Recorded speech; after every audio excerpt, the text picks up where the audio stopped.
Hola amigos de canal de YouTube. Vamos a hablar hoy de un tema supremamente importante. Lo he titulado Antecedentes del Concilio Vaticano II. Queridos amigos, este tema es importante porque, por decirlo de alguna manera, el Concilio Vaticano II está rigiendo en este momento a la Iglesia. Cuando se reflexiona sobre este tema, se abre una experiencia, un camino interesante. Ahora bien, parece un atrevimiento y también un riesgo, no decir todo, de pensar sobre lo que no fue o bien o un riesgo para el futuro. Voy a decir lo que dijo el padre Rodrigo Castro en 1975. El Vaticano II, el desconocido por mucha gente, será siendo poco leído también en el futuro. Parece, mis amigos, que los documentos del Concilio Vaticano II se han quedado para una lectura académica y poco para la aplicación pastoral, es decir, para el fin para el cual fueron hechos. Recordemos que el Concilio Vaticano II fue hecho precisamente para la pastoral. Los antiguos concilios eran precisamente para contradecir herejías. En la actualidad, o en el año que se empezó a elaborar el concilio, fue pastoral. Los antecedentes históricos. La historia de la humanidad, sobre todo después de la posguerra, estamos hablando del año 1939 y el año 1945, arroja hechos sorprendentes en los espacios, por ejemplo, geopolíticos. En la línea del pensamiento no fue una exclusión.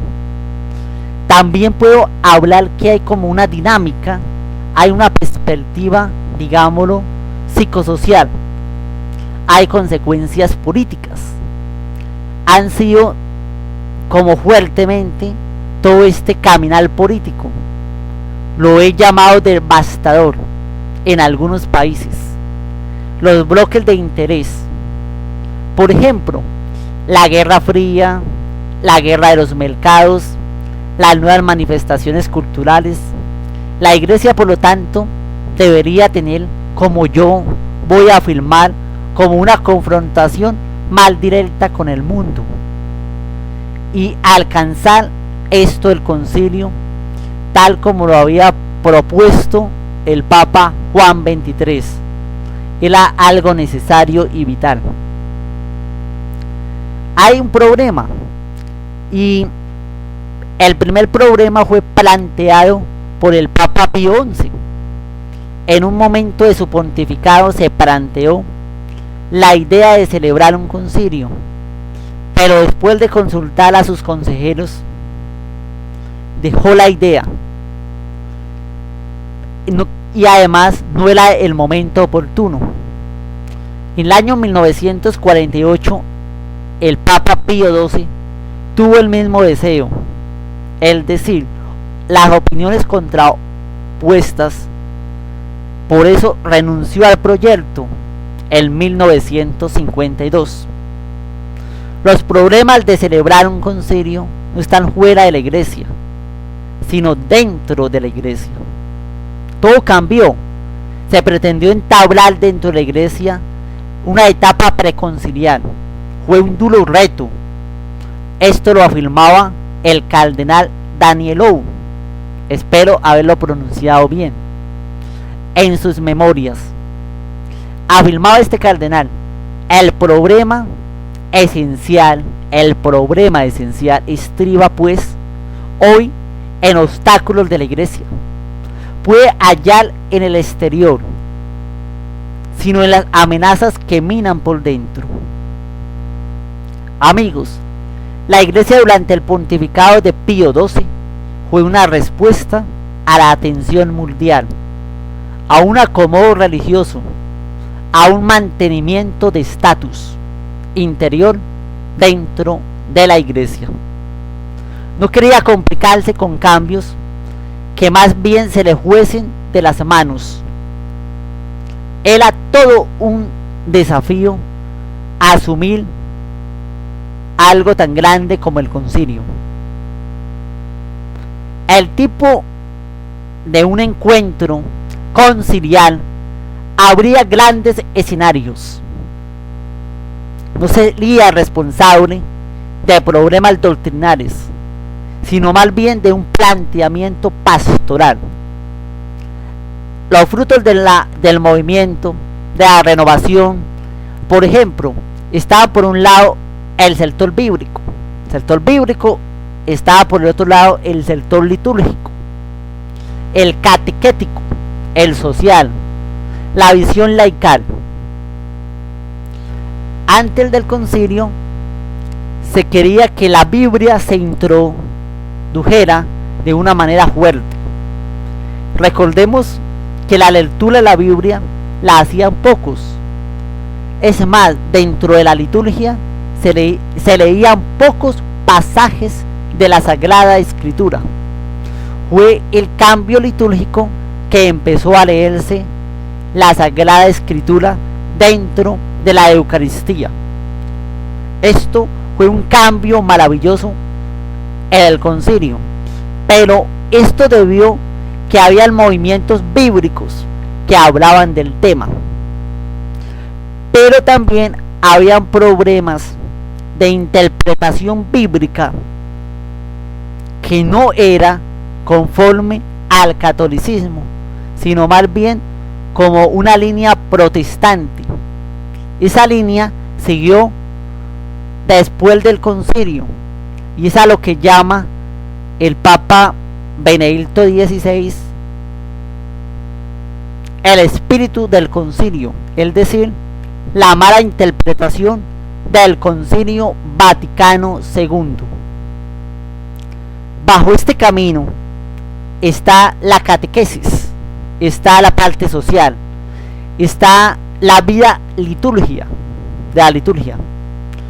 Precisamente en la Eucaristía habían varios sectores que hablaban de hacer una misa tal como la pensó en la Reforma Protestante Martín Lutero.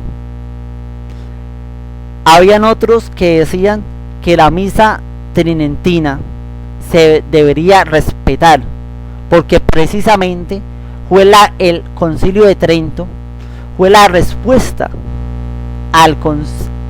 a la Reforma Protestante. En la Reforma Protestante habían unos puntos y el Concilio de Trento debatió todo ello. Es interesante. Estos dos caminos llegaron hasta nuestros días. Hay que entender estos antecedentes para entender todos los movimientos que se veían antes del concilio, pero también fueron viviendo después de él. También la catequesis. Por eso del Concilio Vaticano II se hizo el Catecismo de la Iglesia Católica. Lógicamente habían antes otros concilios y otros catecismos. Y uno de los frutos más fuertes, por decirlo de alguna manera, del concilio fue el catecismo. Los otros catecismos también son supremamente importantes. Es más, todos estos movimientos después de la década de los 30, la renovación anterior al Concilio Vaticano II, la lucha de las fuerzas inmovilizan como una apropiación feliz de realización. Habremos que han sido como las bases que han preparado y han esperado en el tiempo para la corona y un cambio interior en la iglesia. Otros sectores van a considerar el Concilio Vaticano II como un error, ya que un grupo al interior de la Iglesia se sintió un poco desalmado, sobre todo las líneas duras o élites, en un fomento ortodoxo. Hay quienes descalifican el Vaticano II como decisión peligrosa, equivocada. Otros van a juzgar negativamente el postconcilio por haberse comprendido y aplicado mal al propio texto conciliar. Hay otros que afirman que estamos desviando el espíritu conciliar sin que haya consenso sobre dicho espíritu. Pero ¿qué es el fondo de la Iglesia para reflexionar sobre los problemas internos en un mundo contemporáneo? Plantearse desafíos futuros. No existe duda, el Concilio Vaticano II ha puesto sobre el tapete de la actualidad mundial las grandes cuestiones religiosas de nuestro siglo. La idea, precisamente, para celebrar un concilio después de la Segunda Guerra Mundial, con las nuevas tecnologías, los sectores de un fortalecimiento, llamémoslo, de las comunicaciones, los grandes desafíos que va a hablar el concilio. Si hoy me pongo a leer el concilio, parece que fuera sido escrito ayer, porque me da herramientas de respuesta a los problemas hoy. Es interesante cómo el Concilio Vaticano II ha colocado líneas en todos los puestos, pero también hay fuerzas de crítica al interior de la Iglesia por el concilio. Es muy fuerte lo que pasó, fue un revolcón en la Iglesia, tanto que muchos sacerdotes dejaron su sotana y se fueron, dejaron de ser sacerdotes porque dijeron, se metió el diablo, y se alejaron totalmente.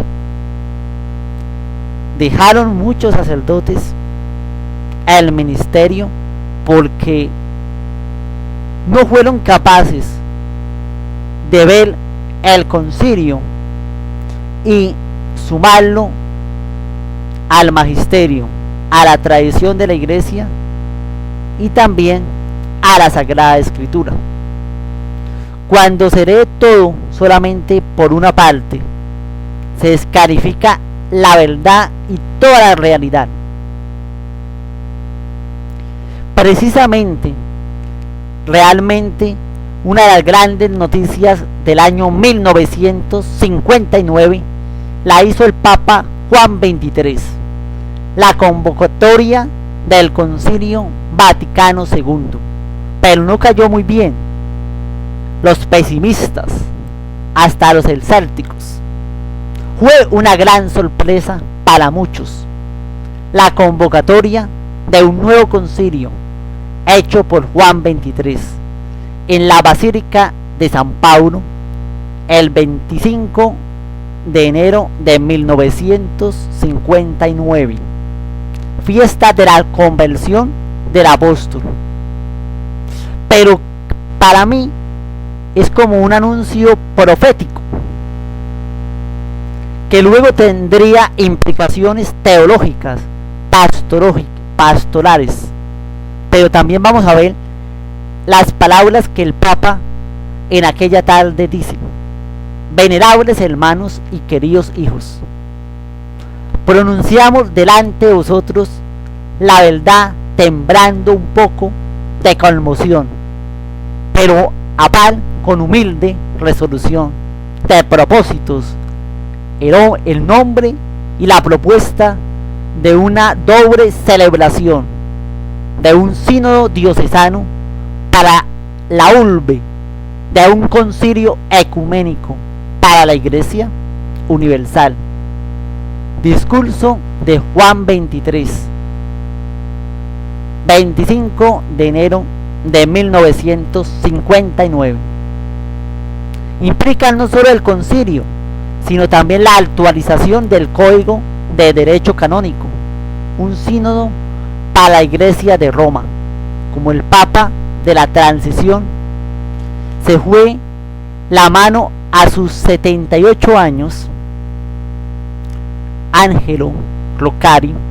Él vivió del 1881 a 1963. Lanza la mirada al mundo y fue Juan Pablo II que confirma el hecho cuando dice: lo nuevo brota de lo viejo y lo viejo encuentra en lo nuevo. Una expresión más plena que ha sido para el Concilio del Vaticano II, para los pontífices relacionados con la Asamblea Conciliar, comenzando por Juan XXIII, siguiendo por Pablo VI y luego con Juan Pablo II y Juan Pablo I, Juan Pablo II, Benedicto XVI y ahora el Papa Francisco. Ese amanecer del Vaticano II requiere que cada día volvamos a sus páginas, a los frutos, a sus cambios. Recordemos que fue convocado por Juan XXIII y terminó el Vaticano II, el Concilio Vaticano II, por el Papa Pablo VI. Pero sus frutos se comprenden más allá de un desafío venidero. Para una mayor comprensión hay que reflexionar cada una de las cartas apostólicas de los papas y de las encíclicas, que tiene un camino conciliar. Esta es la gran noticia del concilio. Esto es lo que podemos llegar a decir que es la iluminación del Espíritu Santo en un encuentro con la historia. Las cosas del Señor no salen solas, el Dios que actúa por medio de hombres, pero de una forma hermosa lo recoge en un gran hombre. Por ejemplo, el cardenal Ángel Herrera, cuando en su homilía el 8 de septiembre de 1962 le habló a sus fieles de Málaga, faltaba un mes para la apertura de este magno encuentro eclesial, este signo de la comunicación apostólico, y dijo: Jesucristo dijo a los apóstoles antes de subir a los cielos: recibiréis la virtud del Espíritu Santo, que se descenderá sobre vosotros. Consecuentes con esta gran doctrina, los apóstoles, reunidos en el año 50 en Jerusalén, en aquel concilio, asamblea, comenzaron su famoso decreto con aquellas solemnes palabras: ha aparecido al Espíritu Santo y a nosotros. Hechos 15, verso 28. Precisamente las acciones del Espíritu Santo sorprendentes, las tres ideas del pontificado del Papa Roncari, era nada más menos que un sínodo romano, un concilio, una reforma del Código de Derecho Canónico. Estas tres cosas: sínodo romano, concilio ecuménico y tercero, reforma del Código de Derecho Canónico. Pero resulta que Juan XXIII creía que la comunidad en el Espíritu actuaba mejor con todas las fuerzas. La cristiandad se reunía y se atrevió a soñar una aventura tan tremenda como es un concilio, que iba realmente a resolver no solo las congregaciones romanas, sino más bien la Iglesia universal, la Iglesia entera. Lo más interesante que podemos apreciar es la fe del Papa, el sucesor de Pedro, que comprendió al Espíritu Santo, pero también emprendió la empresa más difícil, es decir, la institución milenaria como la Iglesia. Dice el cardenal Talancón, porque Juan 23 hizo la convocatoria sin consultar a nadie. Los obispos nos enteramos como los demás. Podemos concluir que esta primer parte con una idea tomada del Padre Pablo Arrupe.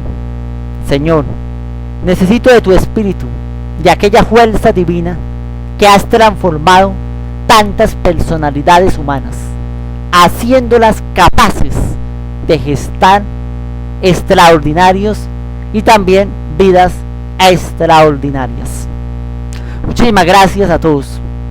Espero que les haya servido estos antecedentes del Concilio Vaticano II. Creo y estoy casi seguro que quedo corto al gran antecedente que es el Concilio Vaticano II. Los antecedentes fueron más, pero quise resumirlos desde este punto de vista.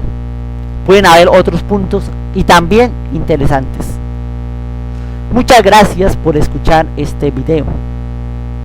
Espero que les sirva a todos y que muchos lo vean, lo compartan y los que deseen suscríbanse a este canal. Muchas gracias a todos.